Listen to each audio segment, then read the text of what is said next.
Hi everybody, I'm going to try my best to keep this within a 20-minute time frame, and so I'm just going to stick to the points. For further information, the necessary infusement of passion as is shared here that is needed now to challenge and defeat this psychopathic consciousness now attempting to take full control of our nations, societies and our planet.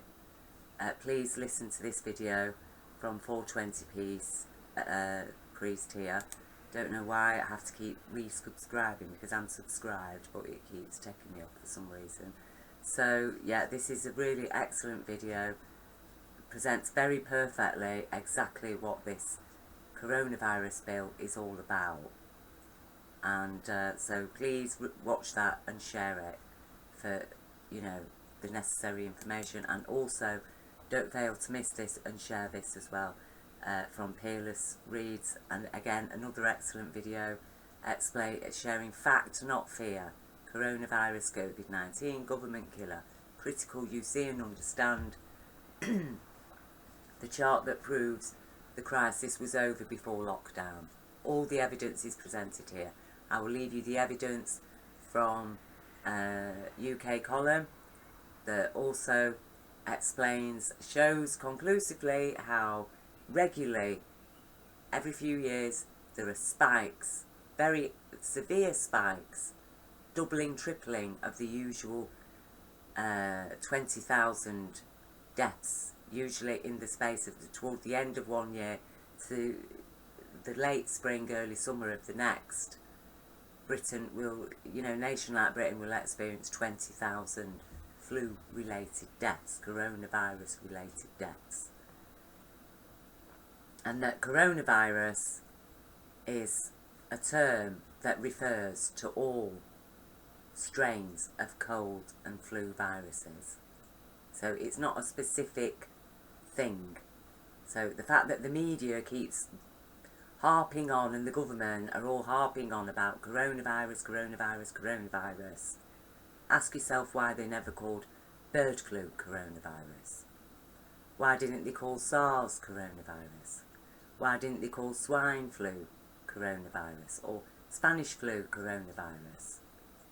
Because they referred specifically to the specific strain of flu, which was, bird flu, what was it, H1N1 or something, but commonly known as bird flu. Why aren't they calling COVID-19 bat flu? Because they're keeping this is part of a conspiracy, and because that is what we lawfully suspect now when we look at the evidence such as is presented here. And fact not fear is a very important point, because when we are being governed and led by people who are manipulating and controlling us through fear, one thing you can be sure of is that the more we give in to the fears they are imposing upon us, indoctrinating us with through propaganda, the worse the fears are going to get, to the point where we end up having to do a petition to protect ourselves from what amounts to a terror bill, a terrorist threat against every person in Britain. Because generally speaking, the vast majority of us will be carrying one strain or another of coronavirus. So my first gripe here is that coronavirus, it is too vague a term, you see. This title, the Coronavirus Bill, HC Bill 122, is very ambiguous, and it is far too ambiguous to be presented as a heading and a pretext for the kind of laws that literally strip everybody of their rights. As I say, check the videos underneath this link, especially that short video. Listen to it, read what is in this petition, what it states, read the bill itself. Because basically it is putting everybody at risk. It is actually against human rights from the very start of its concept, because it's operating on the premise that everybody who tests positive for coronavirus therefore is a potential carrier, transmitter of COVID-19, which has been deemed a medical terrorist threat, basically, because that's the way they're dealing with it. And giving themselves all kinds of powers. And we've been victim of a media game, haven't we, here? We know the corporate media is in cahoots with the corporate government. They play devil's advocate with each other. They play games. They get the liar, for once, to tell the truth. Oh, it's not that serious. Media is a liar, people. Look, you know, he wants to put you all at risk. The people are then persuaded, manipulated into actually demanding a lockdown. Into demanding the thing that ordinarily we would fear. If Boris Johnson had come straight out and said, I'm having a lockdown, people would be suspicious straight away. He knows that he's unpopular. This is a guy, as far as we're concerned, according to the evidence, it looks very likely he knows he's in purely because the postal vote was rigged. So he's not got much confidence that the public would have been supporting him calling a lockdown and then threatening martial law. So it had to be done the way it was done to get the public to swallow it. You see, these are the lawful suspicions based on the evidence and motive and intent and stuff like this. That from not wanting a lockdown, suddenly not only have we got a lockdown, a couple of weeks later we're being told we are not to go out for the daily walk and shopping that we're allowed to do once a day, and that's not a request, that's an order. That's an order. You all stay at home this weekend. You do not step out of your door for whatever reason.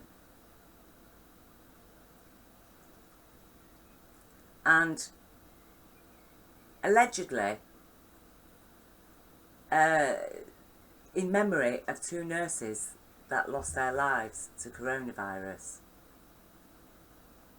You know, now these are nurses that have been unprotected and working underpaid, understaffed, in hospitals that have been underfunded, suffering immense stress, with no protection.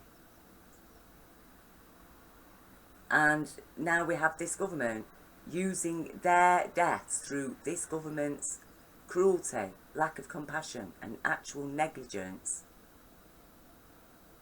using their deaths as a means to issue orders to the British public to tell us that we are under house arrest.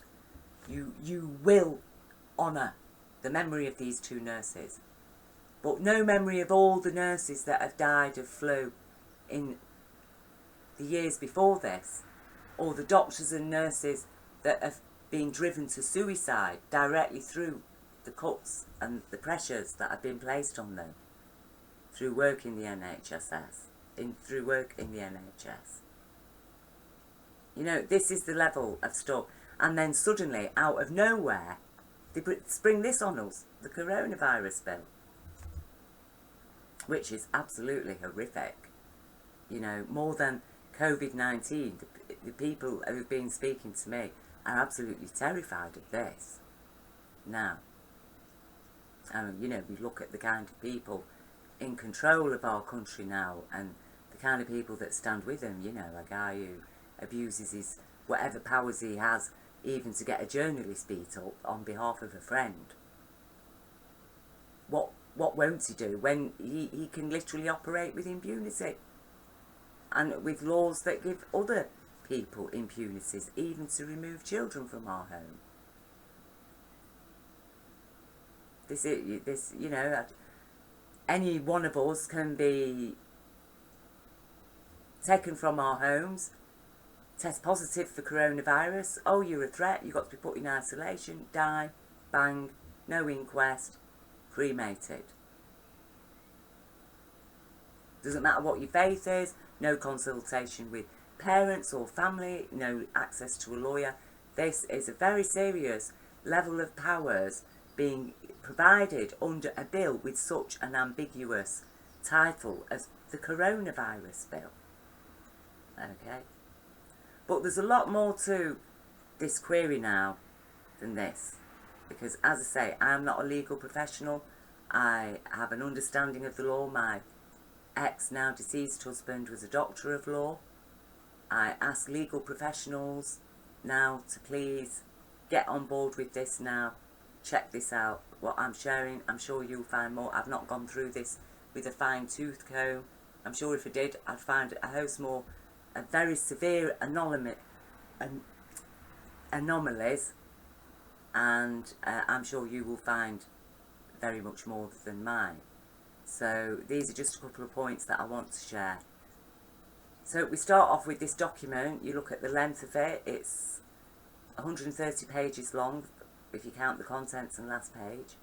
And apparently, you look at the depth and scope and scale of it, apparently they'd produced this in the last couple of weeks. Because we know at the start of the pandemic, apparently there was no pandemic. Boris Johnson's Cabinet would not be producing this because there was nothing to see here, allegedly. So this obviously has had to have been done in the last few weeks, according to their narratives. And I'm suspicious because I do think that there's just too much of this here, and it goes into too much depth for this to have possibly been produced in just a few weeks, and that it's very suspicious. It's been rushed through Parliament. I think while Parliament was actually shut down on the lockdown. So there's been no debate, there's been no scrutiny of it, it's just bang, it's there. In the middle of a lockdown. So here we are at section 28, inquests. Suspension of requirement to hold inquest with jury, England and Wales. For the purpose of section 7 brackets 2 brackets C of the Coroners and Justice Act 2009, brackets requirement for inquest to be held with jury if senior coroner has reason to suspect death was caused by notifiable disease, etc. COVID-19 is not a notifiable disease. So then that begs the question, if COVID-19 is not even a notifiable disease worthy of an inquest, then what on earth does this document exist for then? What are we supposed to be being protected from? Why is this document in existence if COVID-19 is not a notifiable disease? But I'm going to come back to that this in a moment. Because then I was hard pressed to actually find the words COVID-19 mentioned in this document. You know, that's one of the few places that you actually see the words COVID-19. And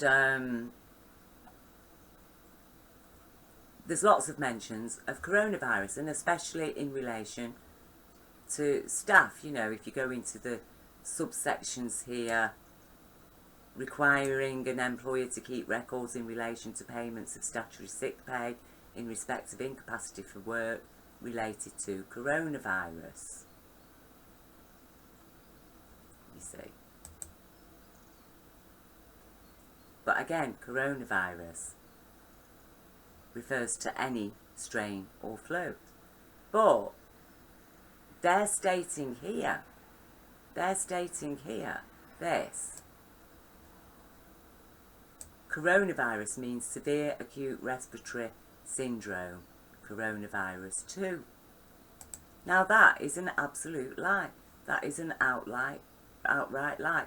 Coronavirus refers to all cold and flu viruses.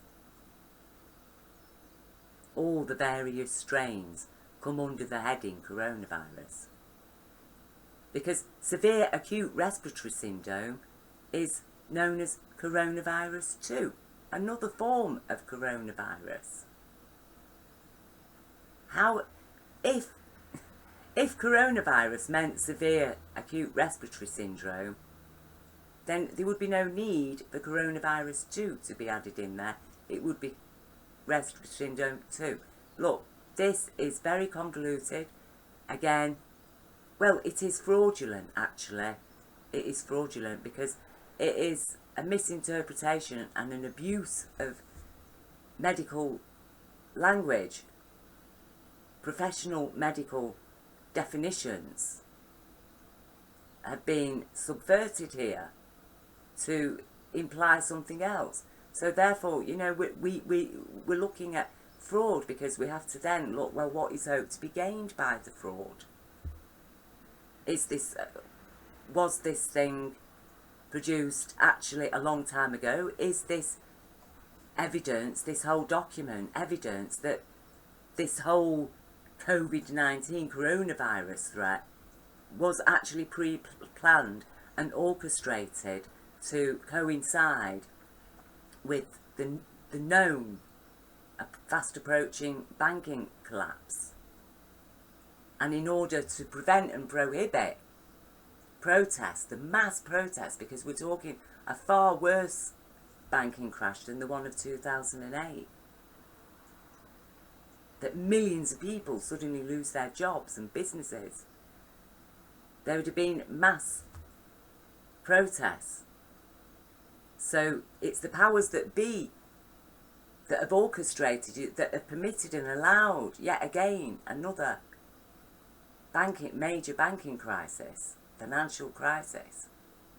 They were the ones that were facing fear and panic, but instead impose fear and panic on us through propaganda. You know, I'm not saying COVID-19 isn't a genuinely new virus, either occurred naturally or made in a lab or what have you, but what I am saying is that it's been picked up on, implemented, focused on just at this time in order to distract people from the financial crisis, to dampen down any of the complaints, the very loud complaints that there would have been if they started dishing out trillions to banks again after they've put everybody through austerity. In Britain, murdered 200,000 people, devastated our whole nation, brought the NHS literally to its knees, as they said, to be shown no mercy, with their cruel, uncompassionate policies that even the UN has slammed the government as cruel and callous in its implementation of unnecessary austerity. And then what? They're going to turn round and bail out the banks to the tune of billions and trillions again, while everybody's lost their jobs and losing their businesses, facing homelessness. How were they going to do it? Unless they had a distraction and they can blame all the problems on the distraction. So COVID-19 becomes a scapegoat and a source of fear. Look, don't be afraid of the banking collapse, people. Be afraid of COVID-19. It's dangerous, it's deadly. Look what's going on in China, blah, blah, blah.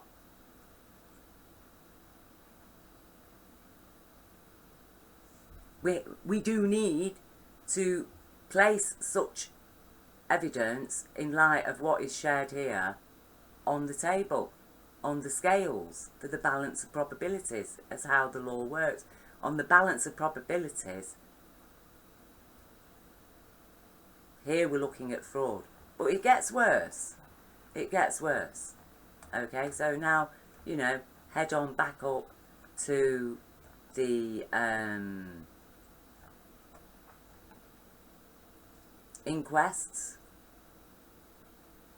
And here, where it says COVID-19 is not a notifiable disease, therefore doesn't need an inquest. That's a lie.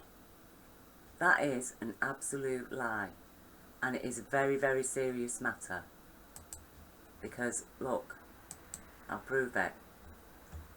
As of 6:15 PM on 5th of March 2020, a statutory instrument was made into law that adds COVID-19 to the list of notifiable diseases and SARS-CoV-2 to the list of notifiable causative agents. Okay? Now this is from a government site, Govt.uk, and under this very misleading, actually again fraudulent headline, the government has taken urgent steps to list coronavirus as a notifiable disease in law. No, it did not, has it? It has not. It's added COVID-19 to the list of notifiable diseases and SARS-CoV-2 to the list of notifiable causative agents. But COVID-19 is on the list of notifiable diseases. And that related to that is severe acute respiratory syndrome, which is a worsening of the COVID virus. And as I say, we do have to ask ourselves, you know, why the media keeps going on about coronavirus, coronavirus, coronavirus, rather than COVID-19 or bat flu, as they've done with previous strains of flu. But, you know, to hold on to this ambiguous title that's been given to an alleged pandemic now. So what does this tell us? What does this tell us? That the people that have written this are so unprofessional and incompetent that they don't even know what the government has brought into legislation just a few weeks before.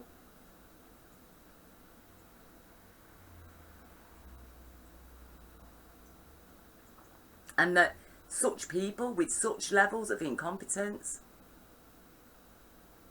are producing documents that's going to strip British citizens of our rights? Or is this actually not more evidence to support the lawful suspicion that this document was written a long time before COVID-19 was ever even mentioned? And is part of a plot, a scheme, an orchestrated event in order to control and distract the public and strip them of their rights at a time when actually it's the establishment and its financial institutions who are the most vulnerable, but actually turn it around, make we the people vulnerable, prohibit us from protesting, threaten us with martial law, the kind of martial law in which we do not even have our human rights, in which we are all presumed guilty before being accepted as innocent. And we don't really get a chance to prove, because only one medic is required for the whole process of us being carted off to isolation, out of contact with everybody. So I believe that this is evidence that COVID-19 has been around that a lot longer, probably from 2017, and that this document was written a long time before, and it's obviously been forgotten. You know, they're so lackadaisical. Boris Johnson's cabinet haven't bothered to read it properly, haven't bothered to check the dots, double check. Like all criminals and liars always trip themselves up with their own crimes. They tend to have very bad memories, you know. And so, you know, this was put in, but then later somebody had added it to the list of notifiable diseases, and they've released this bill now. They haven't even bothered to go through it properly because they haven't realised that they've totally contradicted themselves here. And as I say, this is just one gross contradiction. And it is a lie. You know, we cannot permit a legal document, a bill, that gives authorities, corrupt authorities, lawfully suspect authorities at that, such powers, even to be on the brink of imposing martial law while we are under threat. Well, this has come into law now for 6 months before it can be reviewed, and they're threatening martial law with us stripped of all our rights. This is it just gets worse. This is terrible, and as I say, outright lies being used to commit fraud.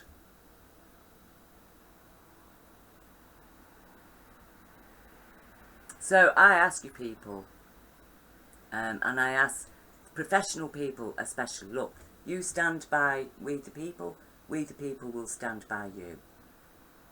Our strength is in our laws and our rights. They are our muscles, and the more we use them, the stronger we shall get. We cannot lose hope, because there's a whole generation of children out there relying on us, because what we do today will have a profound influence and impact on what happens tomorrow, and even for the state of our planet. So I urge you, please share this video, share the information, contact your MP. We contract any legal professional people that you know to go through this now, because as I say, I think this is just far too serious to ignore. Such discrepancies, such severe discrepancies, blatant discrepancies in such a document of such immense importance that they can remove any of us and even kill us and not a person held accountable. This is totally unacceptable, and this level of professionalism that is shown here, and ignorance actually even of their own laws, is startling, and actually as horrifying as the bill itself. So love and God bless to everybody, and do stay strong and keep the faith.